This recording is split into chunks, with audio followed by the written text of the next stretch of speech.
ಈ ಸಂಬಂಧ ಒಂದ್ಸರಿ ಜಿಲ್ಲಾ ನಗರಾಭಿವೃದ್ಧಿ ಕೋಶದ ಎಡಬಲಿಸಲು ಪಿಡಿ ಸಾಹೇಬರು ಇಬ್ರು ನಮ್ಮ ಕಚೇರಿ ಭೇಟಿ ಸಂದರ್ಭದಲ್ಲಿ ವೈಯಕ್ತಿಕವಾಗಿ ಆ ಹುಡುಗಿನ ಯಾವುದೇ ತರ ಟಾರ್ಗೆಟ್ ಮಾಡದೆ ಅವಳು ಟೆಂಡರ್ ಅಪ್ರೂವಲ್ ಮಾಡಬೇಕು ಅಂತ ಹೇಳಿರ್ತಾರೆ.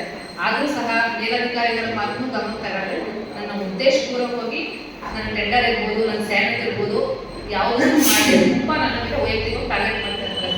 ನೀವು ಯಾಕೆ ವೈಯಕ್ತಿಕವಾಗಿ ಟಾರ್ಗೆಟ್ ಮಾಡ್ತಿದ್ದಾರೆ ಅಂದರೆ ನಂಗೆ ಅರ್ಥ ಆಗಲ್ಲ.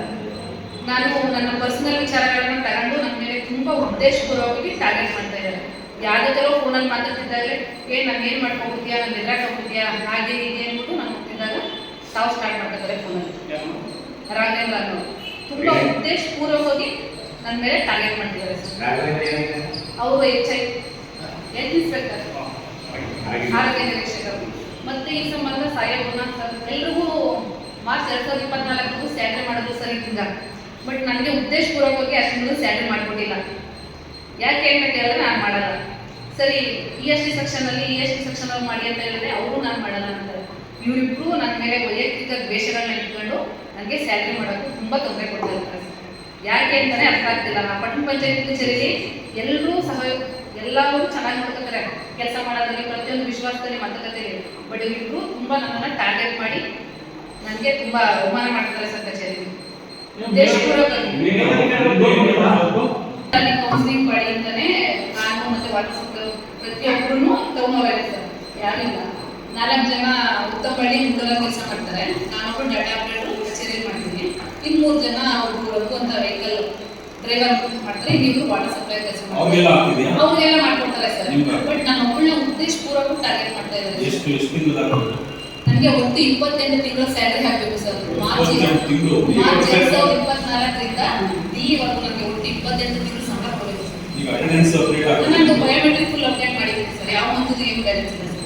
ಬಟ್ ಮೊನ್ನೆ ನನ್ನ ಸಾಹೇಬ್ರನ್ನ ನನ್ನ ಮಗುದು ಸ್ಕೂಲ್ ಫೀಸ್ಗೆ ನನ್ನ ಸ್ಯಾಲರಿ ಮಾಡ್ಕೊಡಿ ಅಂತ ಹೋದಾಗ ಅವರು ನಾನು ರಿಪೋರ್ಟ್ ಹಾಕಲ್ಲ ಅಂತಾರೆ, ಇವ್ರು ನಾನು ರಿಪೋರ್ಟ್ ಹಾಕಲ್ಲ ಅಂತಾರೆ. ನಿಮ್ಮ ಮೇಲೆ ಯಾಕೋ ತುಂಬ ಎಲ್ಲ ಹೊಟ್ಟೆ ಕಿತ್ಕೊಡ್ತಿದಾರಲ್ಲ, ಯಾರ ಹತ್ರ ನಮ್ಮ ಮಕ್ಕಳಿಗಾಗಿ ನಾನೇ ಅಪ್ಲೋಡ್ ಮಾಡ್ಕೊಡ್ತೀನಿ ಅಂತ ನನ್ನ ಪ್ಯಾಕೆಟಲ್ಲೇ ಅಪ್ಲೋಡ್ ಇಲ್ಲವಮ್ಮ ಅಂತ ಹೇಳ್ತೀನಿ ಸರ್.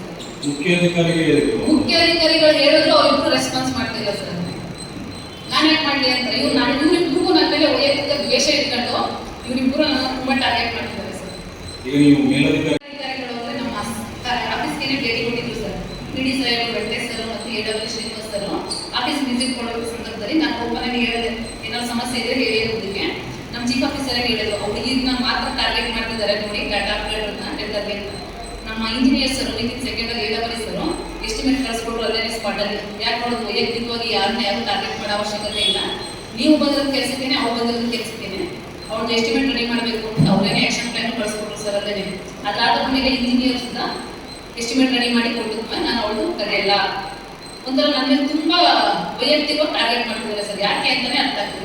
ಇಲ್ಲ ಅವ್ರ ಮನೆಯಲ್ಲೂ ಕೆಲಸ ಮಾಡಬೇಕಾ, ಇಲ್ಲ ಏನು ಮಾಡಬೇಕು ಅಂತ ನನಗೆ ಅರ್ಥ ಆಗ್ತಿಲ್ಲ ಸರ್.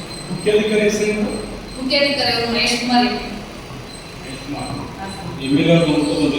ನಾನು MLA ಕಡೆಯವರು ಅಂತ ಹೇಳ್ತಾರೆ ಸರ್. ಇವರೇನೆ ರಾಘವೇಂದ್ರ ಸರ್. ನಾನು MLA ಕಡೆಯವರು, ನಾನು ಯಾರು ಏನು ಮಾಡ್ಕೊಳಕ್ಕಾಗಲ್ಲ ಅಂತಾರೆ. ಅದೇ ಸರ್, ಈಗ ಶಾಸಕರ ಹೆಸರನ್ನ ಈಗ ಹಾಳು ಮಾಡ್ತಿರೋದು ಸರ್. ಈಗ MLA ಅವರು ಅಂದ್ರೆ ಕಾರ್ಯಕರ್ತರ ಕರ್ಕೊಂಡೋಗಿ ಮಾತಾಡಿಸ್ತಾರೆ. ಈಗ ನಮ್ಗಂತ ಪರಿಚಯ ಯಾರು ಇಲ್ಲ. ಈಗ ಇವರೇ ಹೇಳ್ತಾರಲ್ಲ, ನಾನು MLA ಕಡೆಯವರು, ನಾನು ಹೇಳಿದ್ದೆ ನಡೆಯೋದು, ನನ್ನ ಹಾಕ್ಸ್ಕೊಂಡ್ರೆ MLA ಅವರು, ಎಲ್ಲರೂ ಏನೇ ಆದ್ರೂ ನಾನೇ ಅಂತ ಇವರೇ ಹೇಳ್ತಾರಲ್ಲ ಸರ್. ಇನ್ಯಾರು ಹೇಳಿ ಸರ್? ನಾನು ಯಾಕೆ ಸರ್ ಸರ್ ಇವರು ಲಿಖಿತವಾಗಿ ಕೊಡಕ್ಕೆ ತುಂಬಾ ನಾನು ಮಾನಸಿಕ ಟಾರ್ಚರ್ ಕೊಟ್ಟು ನಾನೇ ಮೊನ್ನೆ ಇಲ್ಲಿ ಏನೋ ಮಾಡಿಕೊಡ್ಬೇಕು ಅಂತಾನೆ ಕರ್ಕೊಂಡು ಹೋಗ್ಬಿಟ್ಟಿದ್ದೀನಿ ಸರ್. ತುಂಬಾ ಹಿಂಸೆ ಅನಿಸ್ತಿದೆ ಸರ್ ಆಫೀಸಲ್ಲಿ. ಭೇಟಿ ಮಾಡಕ್ ಹೋಗಿದ್ವಿ ಸರ್. 1 ಕೇಸ್ ಹಾಕೊಂಡು ಎಲ್ಲ ಬಿಸಿ ನನಗೆ ಅವ್ರ ಪರಿಚಯ ಇಲ್ಲ ಸರ್. ಇದ್ರೆ ನಾನೇ ಹೋಗ್ತಿದ್ದೆ. ಈಗ ಕಾರ್ಯಕರ್ತರನ್ನು ಭೇಟಿ ಮಾಡಿ